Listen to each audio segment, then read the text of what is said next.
In 21, Sam Bankman-Fried said that he bought you out, your stake in the company. I imagine he transferred funds to you, likely somewhere between $2 and $3 billion. Is that right?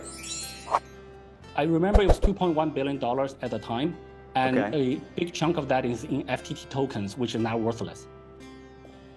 So he sent you FTT tokens, and you believe that the majority of the $2.1 billion was that?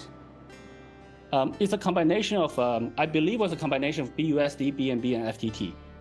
I don't know the exact combination now, but it's probably about, I don't remember exactly, but FTT is a big chunk. And that's why we still had, like, even after the FTT price dropped over the last year, we still had $500 million worth of it, $580 million worth of it on the day when we transferred from the address we received a year and a half ago. We never touched it. We actually kind of forgot about it. And then we transferred it on the blockchain from that address we received to Binance.com, and that got picked up by the community.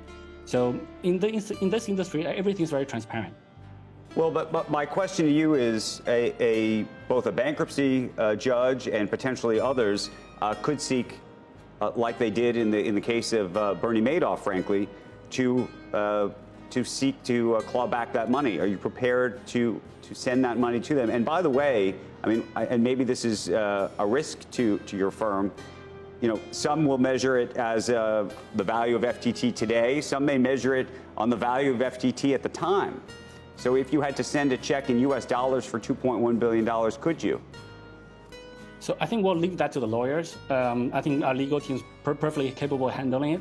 My expectation, though, just from common logic, is that there was a lot of spendings after that transaction in the more recent times. FTX done to Miami, football stadiums, referees, sponsorships, even to Calvin himself. But would you be able to handle it if somebody asked you for $2.1 billion back? Would that be okay? Would you be able to still withstand things? We're financially okay. Including you have $2.1 billion to give away. If somebody came to claw that back, you'd still be fine? We'll let the lawyers handle it. We are financially strong. The $500 million that you guys spent on Twitter, where did that money come from? Are you confident in that? Or do you have additional money? And the reason I ask these questions is, again, you guys aren't FTX, but FTX was making a lot of investments in other places that turned out to be customers' money. Where did you guys get the money for the $500 million investment in Twitter? We don't use customers' money. We have revenue.